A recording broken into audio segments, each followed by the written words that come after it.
ચલો આજના લેક્ચરમાં આપણે સ્વાધ્યાય 11.3 માં ક્વેશ્ચન નંબર 4 છે. લાસ્ટ થિયરી જેટલી બી કરી તેમાંથી ક્વેશ્ચન નંબર 4 છે આપણે બાકી રાખેલો હતો. તો આ ક્વેશ્ચન નંબર 4 કરીએ. ચલો એમાં શું કહેવામાં આવે છે, નીચેના પૈકી પ્રત્યેક પ્રશ્નમાં ઉગમ બિંદુથી સમતલ પર દોરેલા લંબના લંબપાદના યામ મેળવો. તો આપણને અલગ અલગ સમતલ આપેલા છે, એનું મતલબ કે અહીંયા 4 અલગ પ્રશ્નો બની ગયા છે.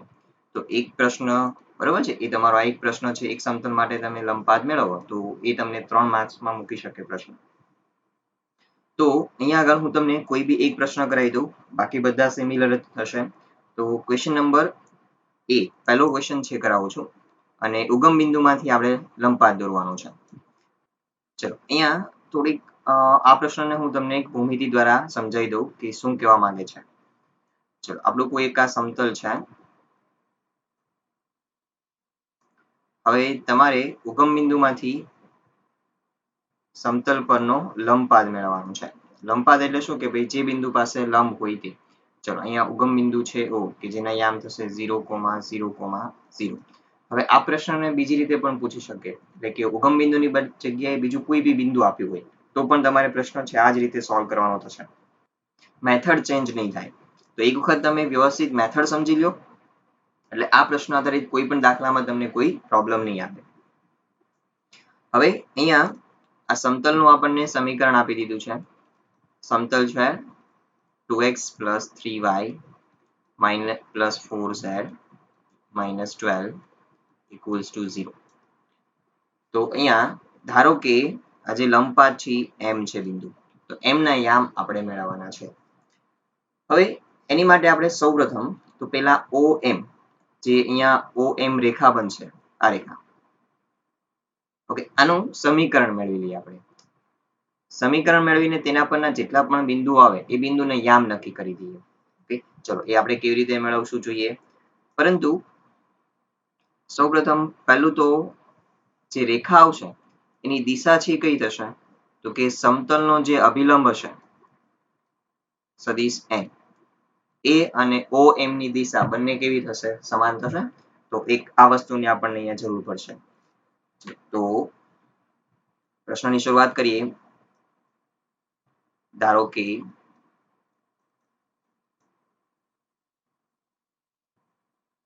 ઉગમ બિંદુ O માંથી સમતલ પરનો અભિલંબ m છે. હવે અહીં ચલો સમતલ પરનો લંબપાદ આવશે, અભિલંબ નહીં આવે. સમતલ પરનો લંબપાદ.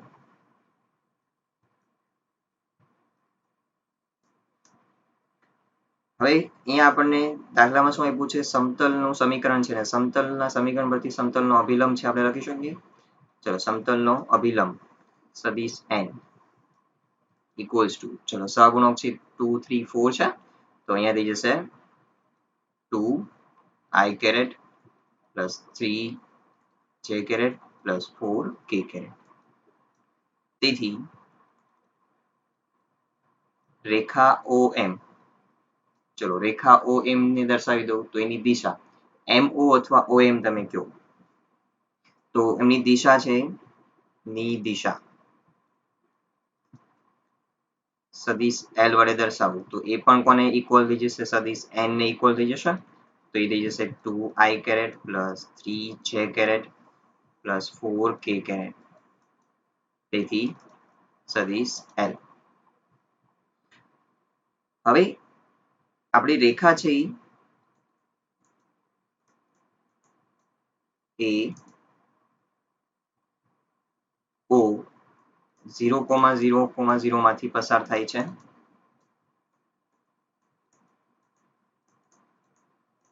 તેથી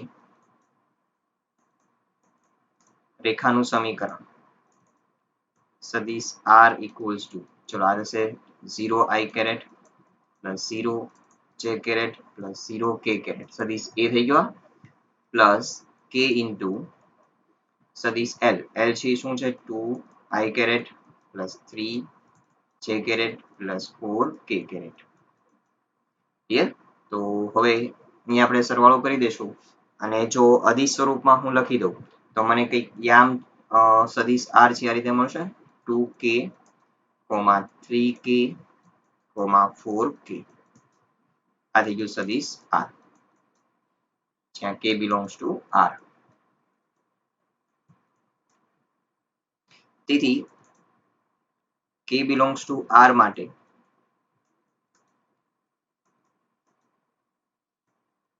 રેખા પરના કોઈ પણ બિંદુના યામ આપણે આ લખી શકીએ 2k, 3k, 4k થાય. તેથી બિંદુ m ના યામ જે આપણો લંબપાત છે તો એના યામ હું લખી શકું 2k, 3k, 4k થશે. ચલો હવે આ બિંદુ છે તો લખીશ કે જે સમતલ 2x plus 3y plus 4z minus 12 equals to 0 પર પણ છે. તો એનું સમાધાન કરશે અહીંયા કારણ કે સમતલ પર પણ આવેલું છે બિંદુ. તેથી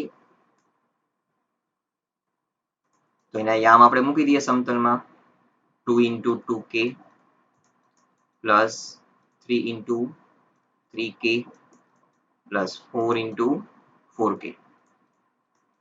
-12 છે સામે જવા દો એટલે પ્લસ થઈ જશે. તેથી ચલો અહીંયા 4k plus 9k plus 16k goes to 12. તેથી સરવાળો કરશું આપણે એટલે આપણને મળશે 29k equals to 12. તેથી k equals to મળશે 12/29. તો આપણે જોતા હતા લંબપાતના યામ તેથી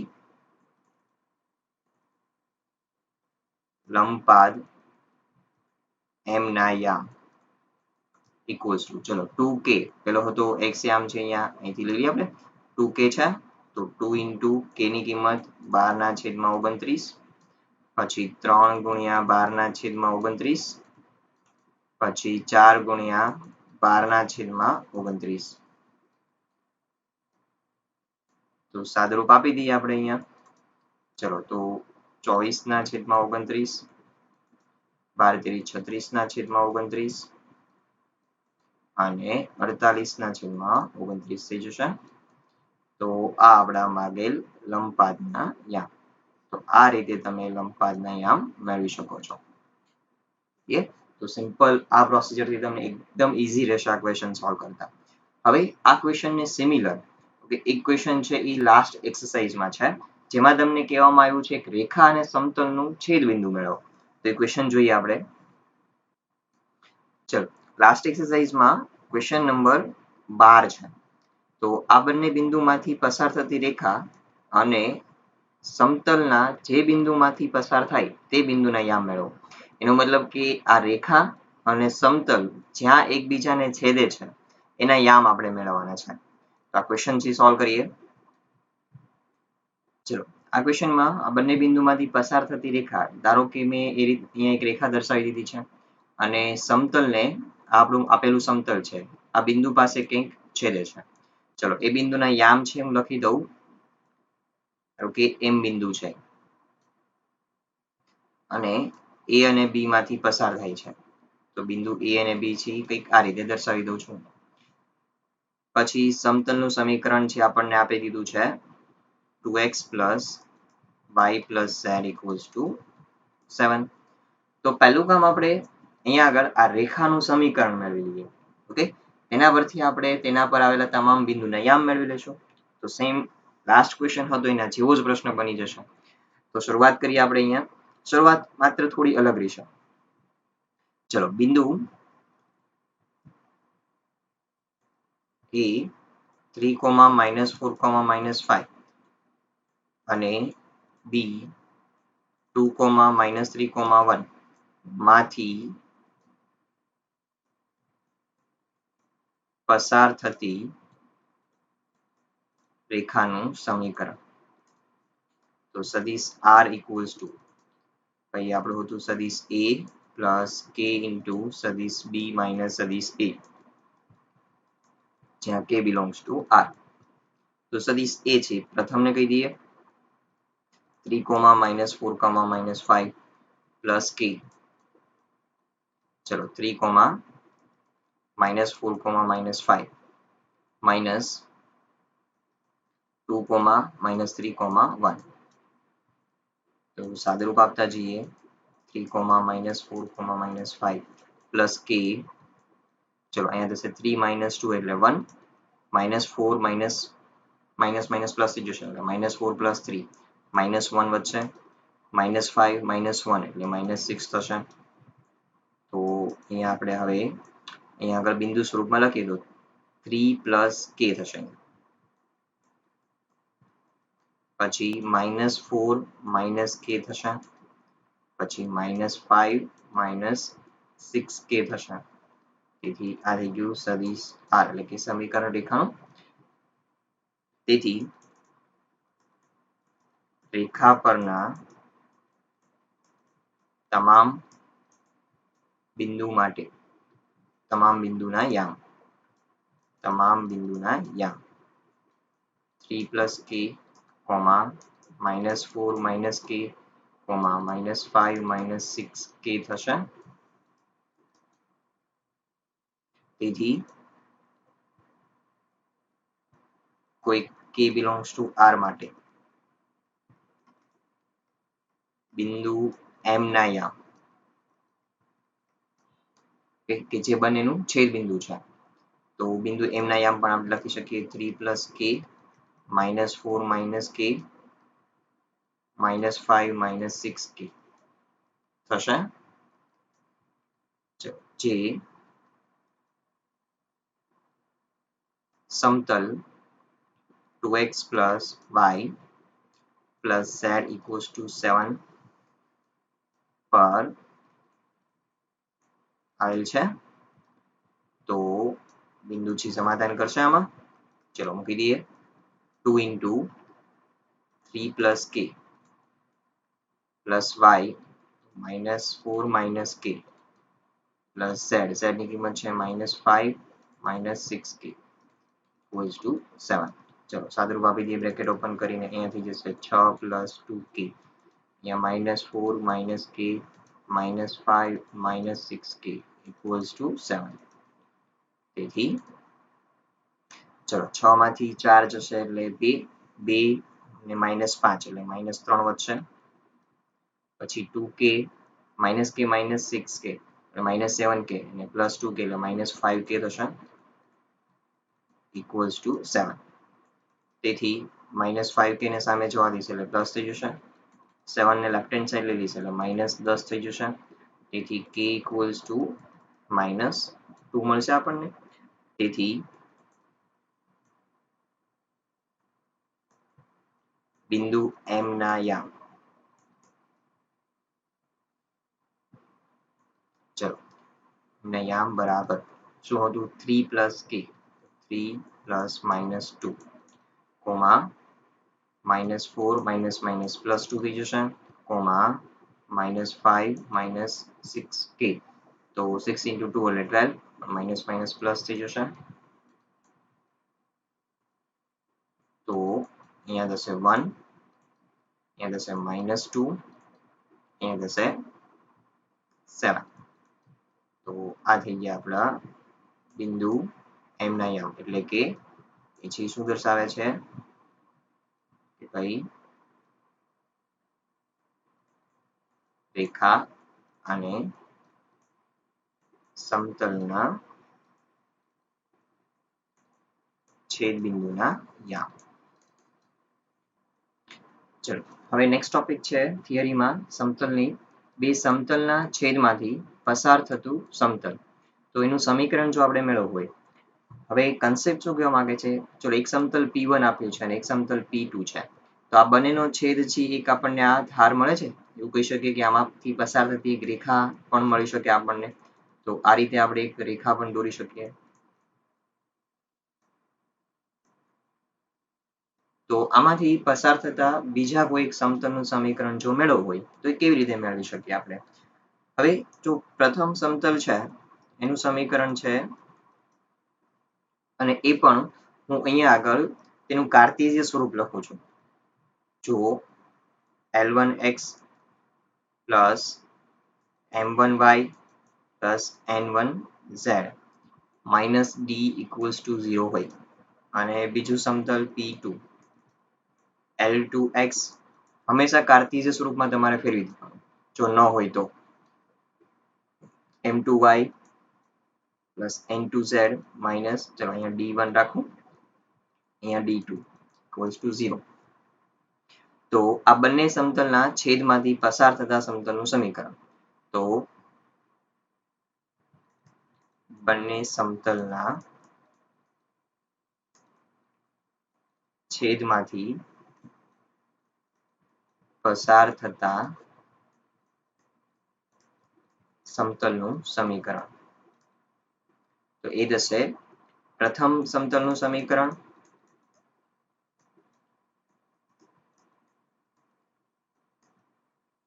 પ્લસ લેમડા ઇન્ટુ બીજા સમતલનું સમીકરણ, એઝ ઇટ ઇઝ મૂકી દેવાનું, minus D2 equals to 0. Okay, હવે તમને જે નવા સમતલનું સમીકરણ માંગ્યું છે, ઓકે, આ જે સમતલ છે, તો રકમમાં તમને કોઈને કોઈ બીજો એનો ગુણધર્મ આપી દીધો હશે, જેમ કે એ કોઈક બિંદુમાંથી પસાર થાય છે, કોઈ એક સમતલને લંબ છે, ઓકે, અથવા તો એ આ સદિશને સમાંતર છે, આવા કોઈને કોઈ તમને ગુણધર્મ આપી દીધા છે. તો તેના પરથી આપણે આ લેમડા જે છે એની કિંમત મેળવવાની અને આ સમીકરણ છે એમાં મૂકી દેવાની, જેથી તમે સરળતાથી જે સમતલનું સમીકરણ માંગ્યું છે એ સમતલનું સમીકરણ આપણે મેળવી શકીએ. હવે આનો એક્ઝેક્ટ ક્વેશ્ચન જોઈએ, ઓકે, એટલે તમને પરફેક્ટ આઈડિયા આવશે. તો એક્સરસાઇઝમાંથી ક્વેશ્ચન જોઈએ. ચલો 11.3 માં અહીંયા ક્વેશ્ચન નંબર 9, 10, ઓકે, અને 1, 11 આ ત્રણેય પ્રશ્નો છે આ ટાઈપના છે. જો એ રકમ વાંચીએ અને જોતા જઈએ. સમતલો પહેલું અને બીજું ના છેદમાંથી બિંદુમાંથી પસાર થતા સમતલનું સમીકરણ મેળવો. આના છેદમાંથી હોવું જોઈએ, અને જે નવા સમતલનું સમીકરણ મેળવવું છે શેમાંથી પસાર થાય છે? આ બિંદુમાંથી. એ જ રીતે 10મો પ્રશ્ન છે, તો અહીંયા સદિશ સ્વરૂપ આપી દીધા સમતલના, ના છેદમાંથી તથા બિંદુ 2, 1, 3 માંથી પસાર થતા સમતલનું સમીકરણ મેળવો. ઓકે, 11મો પ્રશ્ન, આ સમતલ અને આ સમતલ ની છેદ રેખામાંથી પસાર થતા સમતલ, ઓકે, તથા સમતલ x minus y plus z equals to 0 ને લંબ હોય તેવા સમતલનું સમીકરણ મેળવો. ઓકે, તો સેમ ટાઈપના ક્વેશ્ચન છે ત્રણે ત્રણ, માત્ર છેલ્લો ગુણધર્મ છે અલગ આપેલો. 9 અને 10 માં તો સમાન જ છે, પરંતુ 11 માં શું કીધું છે કે ભાઈ લંબ છે આ સમતલને. તો એમાંથી ક્વેશ્ચન નંબર 11 છે કરાવું છું. ઓકે, 9 અને 10 તમે પછી ઇઝીલી કરી શકશો એમ. ચલો, સૌપ્રથમ તો આ બંને સમતલના છેદમાંથી પસાર થતો હોય એવા સમતલનું આપણે સમીકરણ લખવું હોય તો થિયરી પ્રમાણે આપણે પહેલા લખી દઈએ સમતલો x plus y plus z equals to 1 અને 2x plus 3y plus 4z equals to 5 ની છેદ રેખામાંથી અથવા ના છેદમાંથી પસાર થતા સમતલનું સમીકરણ. ચલો, એ શું થશે કે ભાઈ x plus y plus z, 1 ને ડાબી બાજુ લઈ લઈશ, પ્રથમ સમતલનું સમીકરણ પ્લસ લેમડા ઇન્ટુ બીજા સમતલનું સમીકરણ 2x plus 3y plus 4z, 5 ને ડાબી બાજુ લઈ લઈશ, equals to 0. હવે આ સમતલનું સમીકરણ છે માગેલ સમતલનું સમીકરણ થઈ ગયું. ઓકે, અને પરિણામ નંબર 1 કહી દઉં છું. જેવી તમને લેમડાની કિંમત મળી જાય એટલે આ પરિણામ નંબર સમીકરણ નંબર 1 માં મૂકી દો. હવે આ સમતલના સમીકરણને થોડું સાદુરૂપ આપી દઈએ. તો લેમડા જો હું મલ્ટીપ્લાય કરી દઈશ અહીંયા તો 2x લેમડા થઈ જશે, તો 2 લેમડા x, તો x વાળા પદ છે ને ભેગા કરી દઈએ તો અહીંયા 1 plus 2 લેમડા થઈ જશે, x કોમન નીકળી જશે. એવી જ રીતે y, તો y નો સહગુણક અહીંયા 1 છે અને આમાં 3 લેમડા થશે, plus 3 lambda. Into y plus ચલો અહીંયા z નો સહગુણક છે 1 પ્લસ આમાં થશે 4 લેમ્ડા પ્લસ ચલો કોન્સ્ટન્ટ છે એ -1 અને અહીંયા થશે -5 લેમ્ડા -1 -5 લેમ્ડા ઇક્વલ્સ ટુ 0. હવે આપણે જાણીએ છીએ પ્રમાણે કે x y z ના જે સહગુણકો આવે અહીંયા આવશે z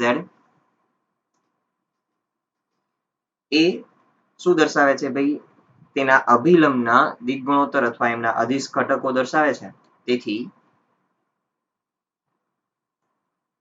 સમતલનો અભિલંબ સદિશ n વડે દર્શાવો તો એ થશે 1 + 2 લેમ્ડા 1 + 3 લેમ્ડા 1 + 4 લેમ્ડા થશે જે હવે આ સમતલ જે છે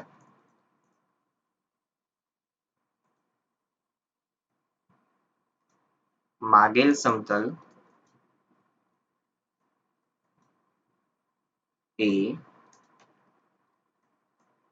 સમતલ x - y + z = 0 ને લંબ છે. તેથી હવે જો બંને સમતલ એકબીજાને લંબ હોય તો બંનેના અભિલંબ પણ એકબીજાને શું થશે લંબ થશે. જો અહીંયા હું તમને આકૃતિ દોરીને સમજાવું કે એક સમતલ છે આ રીતનું છે અને બીજું સમતલ છે આ રીતનું છે. જો બંને એકબીજાને લંબ હોય તો આ જે સમતલ છે એનો અભિલંબ છે આપણને કંઈક આ ડાયરેક્શનમાં મળતું હશે. પછી આ સમતલ છે એનો અભિલંબ છે આ ડાયરેક્શનમાં તો બંને સદિશ છે એકબીજાને કેવા થશે લંબ થશે. તો બે સદિશ લંબ હોય તો અહીંયા આગળ હું પેલા કારણ આપી દઉં તેથી બંને સમતલ ના અભિલંબ પણ શું થશે લંબ થાય તેથી ચલો પ્રથમ સમતલનો અભિલંબ છે શું છે અહીંયા આગળ આ છે તો ડોટ ગુણાકાર શું થશે 0 થાય બે લંબ સદિશો હોય તો એ બંને સદિશોનો ડોટ ગુણાકાર 0 થશે તો પ્રથમ અભિલંબ અને બીજો તો આનો અભિલંબ શું થશે કે થશે 1, -1, 1 આ ડોટ ગુણાકાર ઇક્વલ્સ ટુ 0 લઈ લઈએ આપણે તેથી ચલો સાદુરૂપ આપતા જઈએ તો અહીંયા થશે 1 + 2 લેમ્ડા પ્લસ ચલો માઇનસ થી મલ્ટીપ્લાય થશે એટલે માઇનસ થઈ જશે તો -1 - 3 લેમ્ડા પછી +1 + 4 લેમ્ડા ઇક્વલ્સ ટુ 0.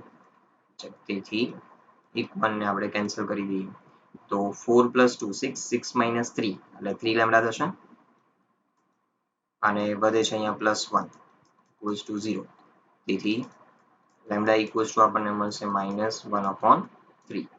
ચલો લેમ્ડાની કિંમત મળી ગઈ તો હવે આપણે અહીંયા આગળ સમીકરણ નંબર 1 માં મૂકી દઈએ તો સમીકરણ 1 પરથી સમીકરણ નંબર 1 માં લેમ્ડાની કિંમત મૂકી દો તો x + y + z - 1 -1/3 into 2x plus 3y plus 4z minus 5 equals to 0. તેથી ચલો 3 ને મલ્ટીપ્લાય કરી દઉં અહીંયા તો એ થશે 3x plus 3y plus 3z minus 3. ચલો અહીંયા માઇનસ ને મલ્ટીપ્લાય કરી દઉં તો 2x minus 3y minus 4z plus 5 equals to 0. આખાના છેદમાં 3 આવશે અને સામે જવા દીધા એટલે 0 સાથે મલ્ટીપ્લાય થઈ ગયા. ચલો સાદુરૂપ આપી દઈએ તો 3x minus x એટલે x થશે 3y minus 3y કટ થઈ જશે 3z minus 4z તો minus z વધશે -3 plus 5 plus 2 વધશે equals to 0. તો આ થઈ જાય છે જે માગેલ સમતલનું સમીકરણ છે.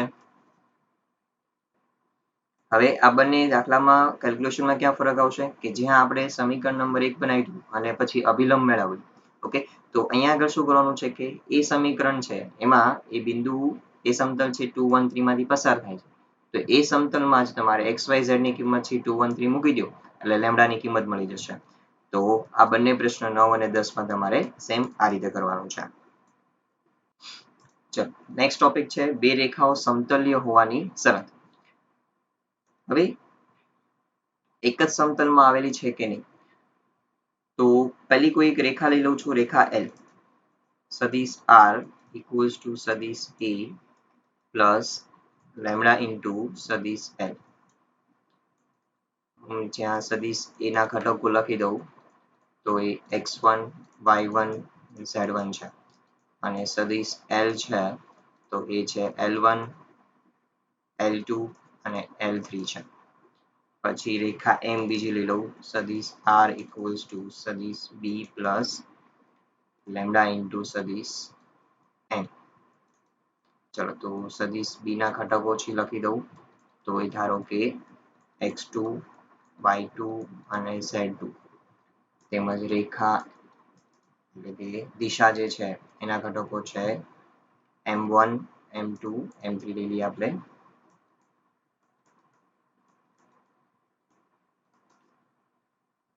તો શરત કે જેને તમે સીધી કાર્ટેશિયન સ્વરૂપમાં જ યાદ રાખો તો એ છે નિશ્ચાયકમાં x2 minus x1 y2 minus y1 z2 minus z1 પછી અહીંયા આવશે L1 L2 L3. બીજી રોમાં પ્રથમ રેખાના અહીંયા તમારે શું મૂકી દેવાના ઘટકો અને ત્રીજીમાં બીજી રેખાના ઘટકો મૂકી દેવાના m1 m2 m3 દિશાના ઘટકો. આ નિશ્ચયકનું મૂલ્ય જો 0 મળે તો આપણે કહી શકીએ કે આ બંને રેખાઓ છે સમતલ્ય છે. તો આ સિમ્પલ શરત તમારે મગજમાં રાખવાની છે. ચલો નેક્સ્ટ ટોપિક છે બે સમતલો વચ્ચેનો ખૂણો. તો આપણે 1 by 1 સમતલ ધારી લઈએ. ધારો કે એક સમતલ છે P1 તો એ છે સદિશ R minus સદિશ A dot n.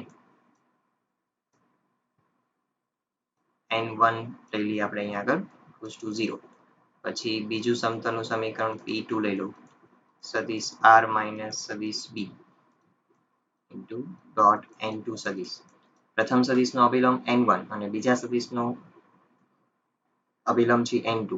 પ્રથમ સમતલથી સદિશ A માંથી પસાર થાય છે, સદિશ B માંથી છે બીજું સમતલ પસાર થાય છે. તો હવે જો એમની વચ્ચેનો ખૂણો છે થીટા હોય તો તેનું મૂલ્ય થશે cos theta equals to માનાંકમાં n1 dot n2 અભિલંબનો ડોટ ગુણાકાર છેદમાં n1 નો માન into n2 નો માન. ક્લિયર? તો આ સૂત્રની મદદથી બે સમતલો વચ્ચેનો ખૂણોનો મતલબ કે એના અભિલંબ વચ્ચેનો ખૂણો થઈ જશે. તો એ આપણું જૂનું સૂત્ર હતું જે બે સદિશો વચ્ચેનો ખૂણાનું સૂત્ર, એ જ સૂત્ર અહીં આપણે એપ્લાય કરી શકીએ. પછી અલગ અલગ આપણે અહીંયા નોંધ લખી શકીએ કે ભાઈ જો n1 dot n2 equals to 0 તો બંને સમતલો છે એકબીજાને શું થશે લંબ, તો P1 લંબ P2. પછી જો તેના અનુરૂપ ઘટકો કે n1 અને n2 ના ઘટકોનો ગુણોત્તર એટલે કે જો સદિશ n છે એના ઘટકો છે ઈ L1 L2 અને L3 હોય તો અને n2 છે એના ઘટકો છે m1 m2 અને m3 હોય તો L1 upon m1 L2 upon m2 અને L3 upon m3 હોય તો બંને સમતલો છે એકબીજાને સમાંતર થશે. તો P1 સમતલ સમાંતર P2. ક્લિયર? તો આ જે બેઝિક છે તો આપણા સદિશમાં ભણી ગયા હતા એ જ રીતના અહીંયા ગુણધર્મો છે. ચલો નેક્સ્ટ ટોપિક છે બિંદુનું સમતલથી લંબ અંતર.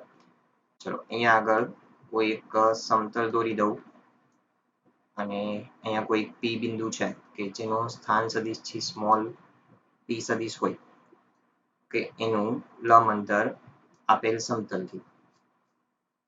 ચલો આપેલ સમતલ છે એ જો આપણને હોય સદિશ R માઇનસ સદિશ a ડોટ n સદિશ ઇક્વલ્સ ટુ 0 અથવા તો સદિશ r dot n cap equals to d1. તો અહીંયા લંબ અંતરનું સૂત્ર, તો હું સીધું જ અહીંયા લંબ અંતર મૂકી દઈશ. લંબ અંતરનું સૂત્ર છે તમારે યાદ રાખવાનું છે માનાંકમાં સદિશ p ડોટ સદિશ n માઇનસ d છેદમાં n નો માનાંક, સદિશ n નો માનાંક. ઓકે, સિમ્પલ આ સૂત્ર તમારે યાદ રાખવાનું છે. ચલો પછી ટોપિક છે બે સમાંતર સમતલો વચ્ચેનું લંબ અંતર. તો બે સમતલો સમાંતર હોય તો એમના અભિલંબ જે આવશે બંને એકબીજાને સમાંતર જ હશે. તો અહીંયા આગળ આપણે સદિશ r dot n cap equals to d1 અને બીજું સમતલનું સમીકરણ લઈએ p2 સદિશ r dot n cap. Okay, બંને સમાન જ હશે ઇક્વલ્સ ટુ d2.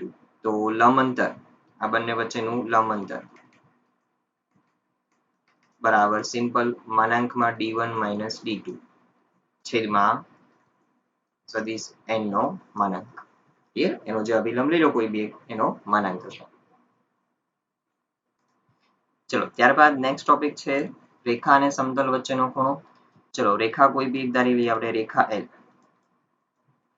સદિશ r ઇક્વલ્સ ટુ સદિશ a પ્લસ k ઇન્ટુ સદિશ L અને સમતલનું સમીકરણ ધારી લઈએ m. તો સમતલ m હોય સદિશ r માઇનસ સદિશ a ડોટ સદિશ n ઇક્વલ્સ ટુ 0. તો અહીંયા આગળ એમની વચ્ચેનો ખૂણો જો થીટા હોય તો સૂત્ર થશે sin થીટા ઇક્વલ્સ ટુ માનાંકમાં સદિશ l ડોટ સદિશ n. રેખાનો દિશા લેવાની અને સમતલનો અભિલંબ લેવાનો છેદમાં બંનેના સ્વતંત્ર માનાંક. તો સિમ્પલ આ સૂત્રની મદદથી આપણે મેળવી શકીએ છીએ.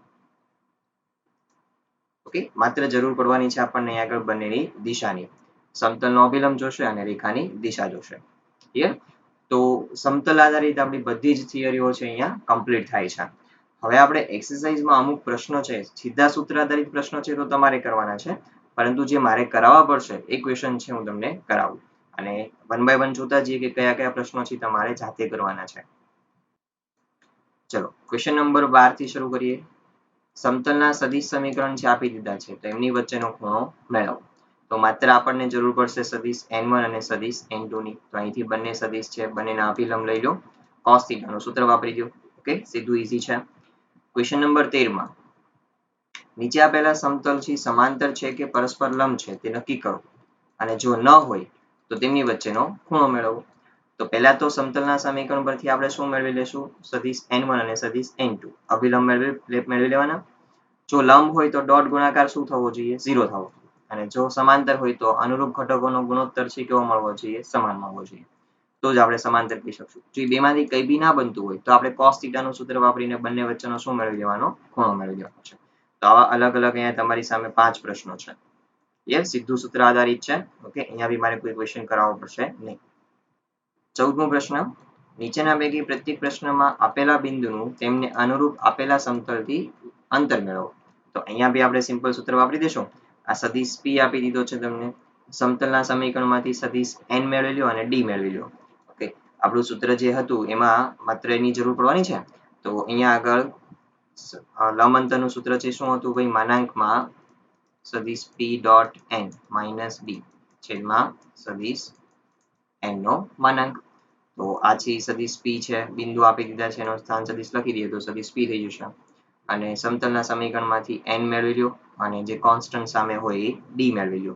ઓકે, એ ખાસ ધ્યાન રાખવાનું કે તમારે d છે એ સામે હોય એ જ લેવાનું. એટલે જો અહીંયા +3 છે ને સામે લઈ જાવ તો કેવા થઈ જશે? -3. તો d બરાબર તમારે લેવું પડશે -3. પછી એ જ રીતે અહીંયા સામે લઈ જઈશ એટલે +2 થશે તો d બરાબર તમારે લેવાનું +2. ક્લિયર? તો સિમ્પલ સૂત્રમાં જ તમારે કિંમતો મૂકીને સાદુરૂપ આપવાનું છે. તો અહીંયા તમે આ પ્રશ્ન પણ જાતે સોલ્વ કરી શકો. તો હોમવર્કમાં આજની થિયરી છે એકવાર લખો જેથી બધા સૂત્રો છે તમને યાદ રહી જાય. ઉદાહરણ નંબર 20 થી 25, સ્વાધ્યાય 11.3 માં 9 થી 14 દાખલા નંબર અને સ્વાધ્યાય 11 માં ક્વેશ્ચન નંબર 12. તો નેક્સ્ટ ટાઈમ આપણે સ્વાધ્યાય લાસ્ટ એક્સરસાઇઝમાંથી સમતલના જેટલા બી પ્રશ્નો બાકી છે એ પ્રશ્નો આપણે સોલ્વ કરી દઈશું.